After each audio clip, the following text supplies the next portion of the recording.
Yay, we're all here together in this universe, ready to talk about Super Mario Galaxy. I have great feelings for this game, both for my childhood, and it's also a very good game indeed. You go on Metacritic, where the critics actually praise this game for currently being number 4 on the greatest video games of all time. Yes, Ocarina of Time is on number 1 for those who are curious, but we don't talk about that right now, because we're obviously right now just want to discuss the wonderful, beautiful things Mario Galaxy has to offer upon playing it. So let's find out in this video. So quick crash course, Super Mario Galaxy was released on the Wii on November 12th, 2007. This game came out of the engine Nintendo used for their GameCube showcase before its launch, called Mario 128, similar to the idea of Mario 64. It mainly had a gravity traction that Mario Galaxy would take from it for its planet level design, which was very unique at the time, especially for 2007, of course. Mario Galaxy did very well on release, so well that it got a sequel. It was also re-released for Super Mario 3D All-Stars on the Switch back in September 18th, 2020. Jeez, I thought that year was just a fever dream. And so now, approaching 2024, by the time of recording this, there's no way this game is starting to become an old game, man.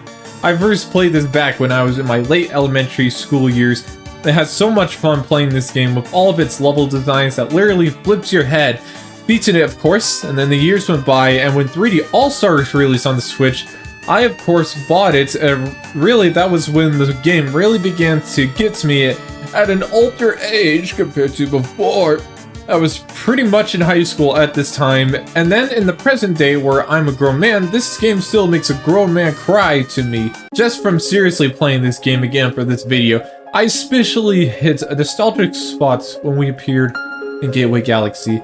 It was a very bittersweet feeling when I was just chasing the bunnies around. The music was so peaceful, the same thing with the area I was in, and at the same time, I was just warming up to have some fun with this game.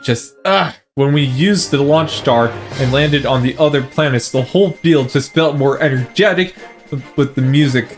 I was taking out those Goombas with my newly acquired spin attack, and really the whole thing turned into some sort of a desperate mission to rescue the Grand Star and restore some power to the observatory.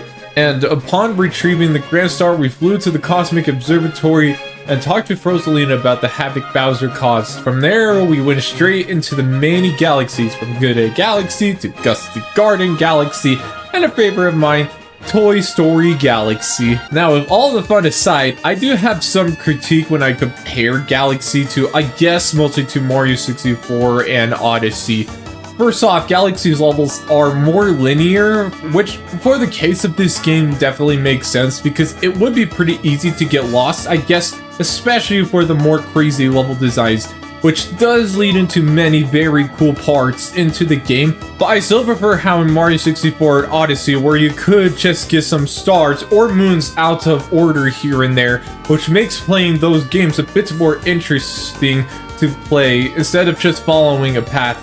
And second, I do prefer Mario 64 and Odyssey's controls more. They have more parkour sort of moves you can do that makes Mario feel fast and just a generally fun to play. With Galaxy, it has the most simple control options. I mean, still having the launch up and the backflips and triple jumps, stuff like that. Minus having a more unique move in the game, the spin attack, where you shake the Wii remote or Switch, depending on what version you're playing on. So you don't move quite as fast in this game compared to the other Mario games I mentioned before, which can sometimes make the early game stuff feel boring, at least when I replayed this game recently.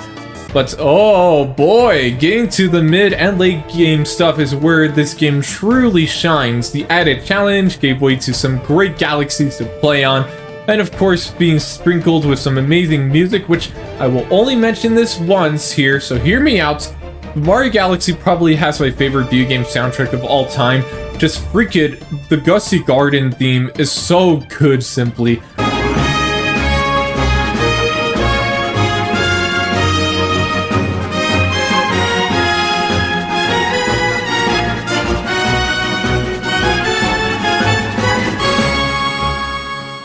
With the music aside though, I think one of the most interesting aspects, and I'm gonna get a little bit deeper into this here, that I love about this game compared to other Mario games I mentioned earlier. It's just how this game is both a Mario game with its usual quirks and style that's known for, but also combined it with moments in this game that just gives me the chills. Like in going into Space Junk Galaxy with this music and whole atmosphere sort of thing was just kind of like, ugh.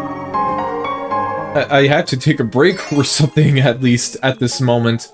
I mentioned the beginning of the game had that, but I think a more great example that Mario Galaxy is also well known for is Rosalina's storybook. It contains 9 chapters, and you unlock each chapter throughout the game.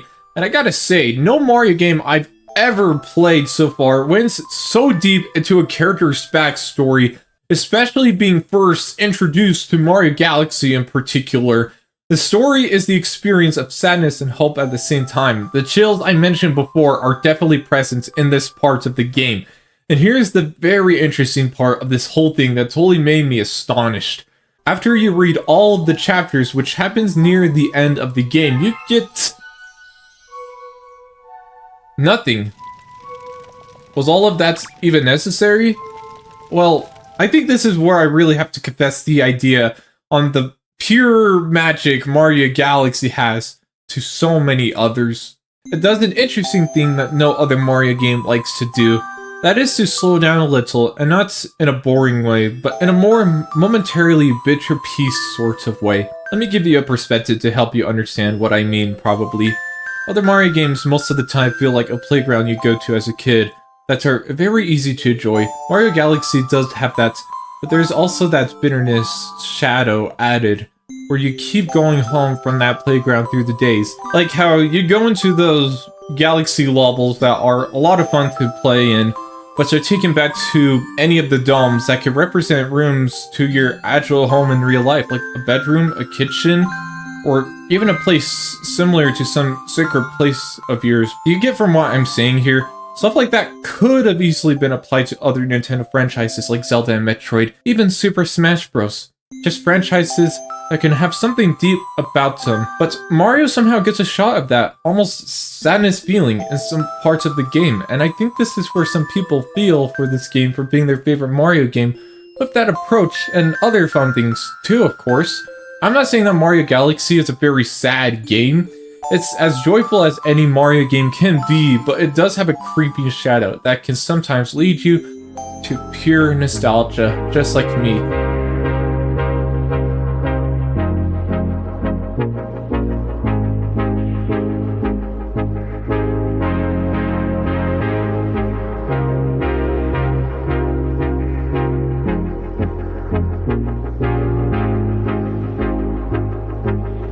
But okay, I'll stop there for that sort of deeper meaning and just think of this game more simply, because overall this game is great fun. I think it does share justice with being well-paced and difficulty, especially for the first time playing through. That's a simple introduction and a use all you've got near the end. This game I think is also one of the best looking Wii games in the Wii's library of games. Sure, I was playing on HD version of the game, but I do remember the game still looking great on the original Wii. It looks simply colorful. It's not too gray like Brawl or plastic like Mario Kart Wii. If you played those games before, you'll probably know what I mean. The level designs are great fun consistently throughout the game. The boss battles are pretty good too, but especially the Bowser fights are perhaps some of the best fights in the entire Mario series, just kind of thinking about it. At least they are my favorites. Though there isn't anything interesting to do after beating the game, unlike Mario Galaxy 2, its sequel of course, with the very difficult level The Perfect Run. So a little setback for Mario Galaxy 1 there, but not the end of the world for it, of course. And to really answer the question for this video title, it really is Mario Galaxy as the best Mario game. And also Mario 64. Okay, there can never be a greatest Mario game.